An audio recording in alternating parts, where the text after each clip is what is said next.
Just the fact that you have a outline for most of your videos, I think speaks volumes to where you're at as a creator. There's so much that you've already done prep work. You don't have to reinvent the wheel every single time you do a video. The format and structure of the show is something that was like a aha moment for me. Mm-hmm. That is my way to ensure I don't burn out, right? Yeah. And I like that doesn't mean. And okay, so what I've realized is I've done some projects here in 368 cooking videos where I've had to feed events and parties, and I always use that as an opportunity to film it. Even if I can't really man the cameras, I'll figure out a way to place it around and I'll make a video out Mouth of it. cam. All sorts of stuff. So what I realized when I first made a video here was it's like, ooh, my format doesn't fully work within the confines of what I did here. So I need a new one. Right. So for me, I had this, I came up with this format of I'm going to split it into two segments, into two songs, essentially. The prep in my house for the event. So I'll show you how I prepped for the event. And then the kind of more energetic phase, which is the event itself, and which has a different song that sort of pushes the momentum of the video. And so then I did one of that. It took me forever to edit, and then the next one was a lot easier. I was like, oh, I have a new format for this now. Yeah. And so like I started to realize like the format removes decisions from the creative process in a good way. In a good way. Yeah. You're being creative within some sort of structure. Yeah. Instead of, you're tossed into a desert and somebody says, be creative. You know what I mean? Like every video has to be a new creation. For me, I tried that, as you probably saw. And I after like a week or two of doing the videos, I was like, oh, like every day I cannot wake up, come up with an idea, then create like this insanely creative sort of video around it. And at the time, I also was really into like the frenetic cuts and all that kind of stuff. I was trying to figure out the right tempo.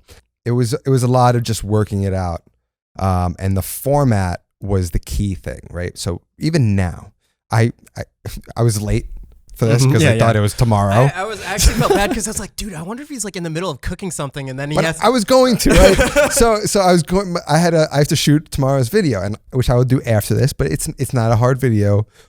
It's just a Christmas cookie. It's Aunt's recipe. It's like 5 ingredients, comes together real quick, super easy. But like because of this format, it's like I'll roll it back. I'll get my ingredients, set up my cameras in 5 minutes, and I'll start rolling because I know. So nice. The idea was all of these segments. Like I wanted to create these long form videos, and they started at like 6-minute videos, 4 6-minute videos. It was opening montage, present of the image. Then I had a monologue again, essentially something that was like in depth about the video. What is it about? Is there a story? Is there history? Yeah. Then got into like the recipe. It's like recipe teaching / montage. So it's montaging how a recipe is made while interjecting with directions, while also overlaying text. So it's like every style combined into one. It was like I'm super inspired by everything. It's like whatever I can consume is an inspiration, and we can find a way to like take something and blend it into the show. And then that montage of actually making the recipe is sort of like this build up to a climax, which is when the thing is starting to be pushed. The cutting board gets pushed, the photo gets taken. You know that the video is sort of on it's decline, not in quality, but like it's nearing its end. And then I taste it, I talk, I have a credit scene and then an end credit scene. I love superhero movies, so it's like I always love this idea that there was something. That's awesome. That's where you got that from. Oh, 100%. Because then it's freedom. It's freedom within a structure, right? So it's like, not that I'm a character on my show, but I behave a certain way on the show, as if you're with me. It's not that I'm on camera. You're with me hanging out. That's the behavior.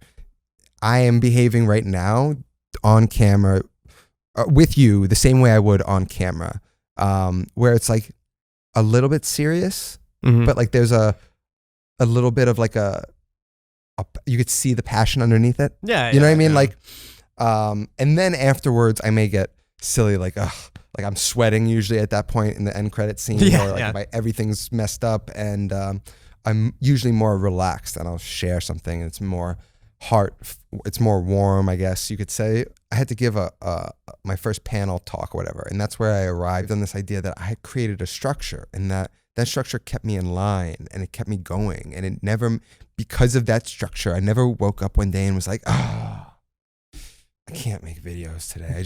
I don't feel it. I don't know what to do. You know what I mean? Like that idea that I don't know what to do doesn't exist in my world. Yeah.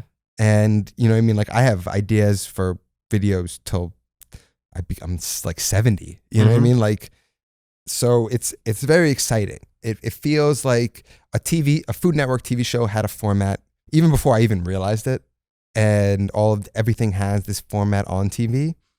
My thing was always to approach this YouTube as if somebody hired me at like Netflix or on some channel or whatever to produce a TV show. And I was like, how would I approach it the same way, but make it a food show that is uniquely YouTube?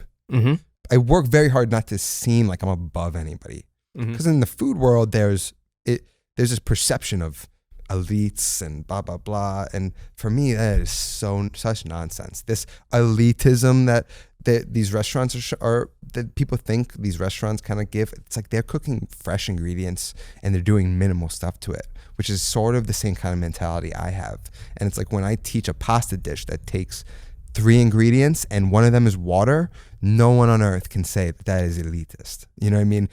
All Italian dishes that even some restaurants might charge $40 for were developed strictly out of poverty, or like just like they didn't have anything. This is all they had.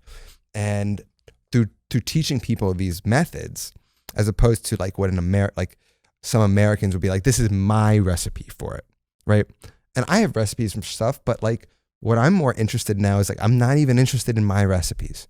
I'm interested in relearning the proper technique and then flipping that into my lens, right? So I can be a better chef if I just like get out of my own ego and stop thinking that my random recipe that I created without any base of proper technique is somehow better than some traditional method where people studied and real chefs kind of added their touch. You know what I mean? Like, become more like that. It'll help you teach better. You know what I mean? Like, because for me, like I said, I'm a translator, a teacher. Like, my goal is not to be the best chef in the world. It's just to make sure you are better at cooking. And by having that mindset and that goal of like every day, make sure more people are cooking than yesterday, and with confidence, it's like you can never, like, for me, I'll never wake up one day and be like, what the fuck am I doing with my life? You know what I mean? Like, it's so simple. It's so vague. It's so easy to understand that like I'm directed every day, just in such a very straight line. And for me, I think to get back to your first question, like that's something that creators could learn, is like, I mean, we've been just going tangent after tangent, but